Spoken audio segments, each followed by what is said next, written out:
Bonjour à toutes et à tous, on se retrouve encore pour cette nouvelle lune 2021 qui aura lieu en Scorpion et dont l'influence se prolongera jusqu'au 19 novembre, date de la pleine lune.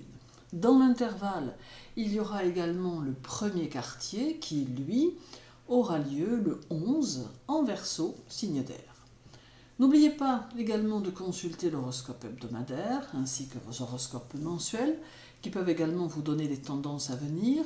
J'ajoute que vous avez des playlists à votre disposition dans lesquelles vous pouvez retrouver tous les thèmes de mes vidéos.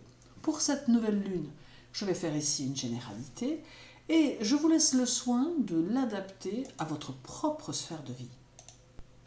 Cette nouvelle lune en Scorpion pourrait bien exercer un pouvoir fascinant sur chacun de nous, nous entraînant à nous dépasser et à aller plus loin que nous ne l'avions peut-être prévu.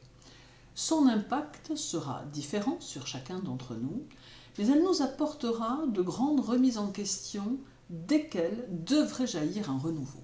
Les intentions seront fécondes et rénovatrices, et nous aurons tous, dans un coin de notre tête ou de notre cœur, une envie de changement, une envie de nouveauté, une envie de refaire le monde avec des couleurs différentes, mais une envie de ne plus vivre les mêmes situations avec les mêmes tensions. Cette nouvelle lune en Scorpion va un peu nous obliger à penser à nous et à ce que nous voulons vraiment pour nous-mêmes, sans nous laisser prendre par des avis multiples qui souvent ne correspondent en réalité pas à ce que nous désirons. Il est temps ici de songer à notre évolution personnelle et d'entreprendre dans l'objectif de favoriser celle-ci. Cette conjonction solilunaire qui devient cette nouvelle lune et qui se déroule en Scorpion semble être le gage d'une réussite et d'une possibilité de prospérité et de succès qui s'offre à nous et que nous devons saisir en n'hésitant pas à élaborer de nouveaux projets, aussi petits soient-ils qu'importe. Le Scorpion nous donnera de la résistance et de la volonté et nous permettra d'être dans nos initiatives sans faiblir.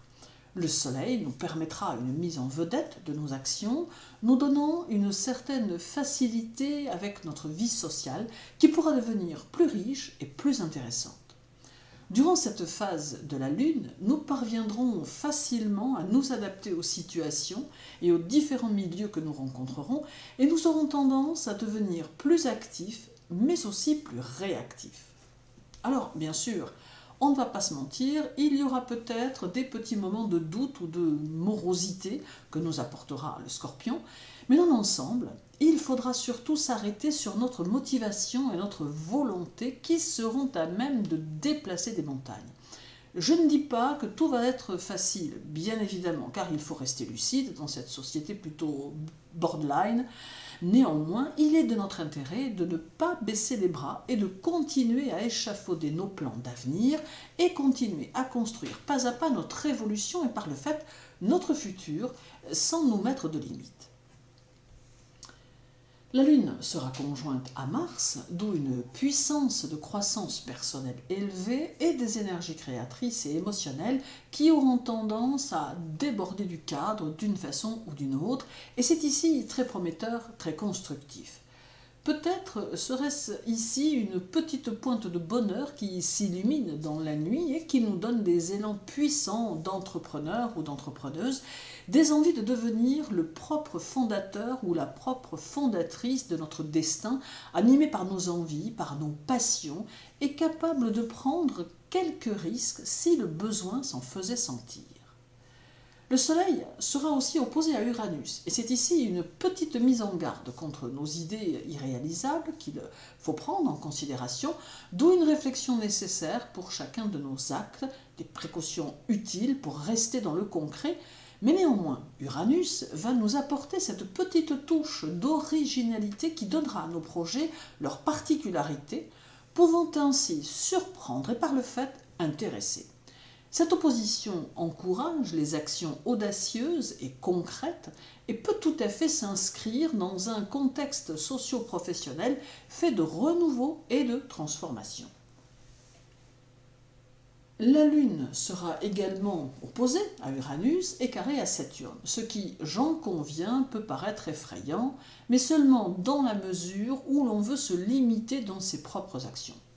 Ce trio peut nous permettre de révéler notre personnalité et peut nous permettre de comprendre que celle-ci bénéficie d'un grand nombre d'avantages, dont certains que nous n'avons pas encore exploités. Or, Uranus est là pour faire exploser nos limites et Saturne pour nous encourager à ouvrir le champ des possibles, car Saturne n'a rien de la planète austère que l'on décrit, car sans Saturne, rien ne pourrait se construire, rien ne pourrait se bâtir et aucune tradition ne pourrait exister.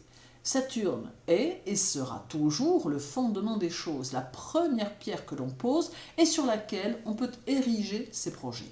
C'est donc ici une période que l'on peut utiliser pour apporter dans notre existence les remaniements que nous souhaitons, les réorientations que nous attendions, afin d'accéder à l'évolution qui nous tient à cœur.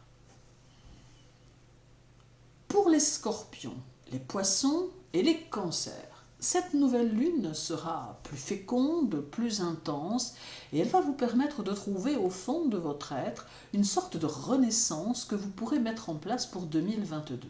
Elle va accentuer vos pressentiments, vos ressentis, et activer votre sens des affaires, d'où de belles perspectives tant financièrement que professionnellement. Elle va renforcer vos désirs et vous aider à les réaliser avec beaucoup de conviction. Pour les béliers, les lions et les sagittaires, cette nouvelle lune va augmenter votre force et calmer votre impulsivité ou tout du moins la rendre plus constructive, ce qui vous permettra d'être dans l'initiative, la progression et l'évolution. Elle saura vous guider vers des choix qui vous correspondront et qui ne vous feront pas perdre votre temps. Elle vous amènera aussi un peu de légèreté qui ne sera pas incompatible avec vos désirs d'évolution. Pour les taureaux, les vierges et les capricornes, cette nouvelle lune va vous conduire à abandonner certaines choses pour les remplacer par de nouvelles, et cela sera variable en fonction de chacun. Par exemple, elle peut, chez certains ou certaines d'entre vous, vous conduire à un changement de travail ou à un renouveau dans ce domaine, tandis que pour d'autres, il s'agira de chercher à améliorer ce qui existe en y ajoutant une nouvelle méthode de travail ou encore en le réorganisant autrement pour lui permettre une plus grande fonctionnalité. Et terminons avec les signes d'air, que sont les Gémeaux, la Balance et le Verseau. Cette nouvelle lune vous invite à faire preuve d'une grande sagesse et vous conseille d'être dans la construction à long terme. Il peut y avoir des idées, des opportunités, un coup de boost extérieur ou simplement venant de vous-même, mais quoi qu'il en soit, cette phase lunaire vous invite à vous réaliser et à oser mettre en place toutes vos initiatives. C'est pour vous un moment opportun qui ne pourra que vous conduire à des possibilités très avantageuses pour peu que vous vous investissiez. Merci à vous de m'avoir écouté. N'oubliez pas de compléter cet horoscope lunaire avec l'horoscope mensuel ou hebdomadaire. N'hésitez pas non plus à consulter les vidéos de la chaîne que vous pouvez aussi retrouver dans les playlists. Prenez soin de vous et à très bientôt.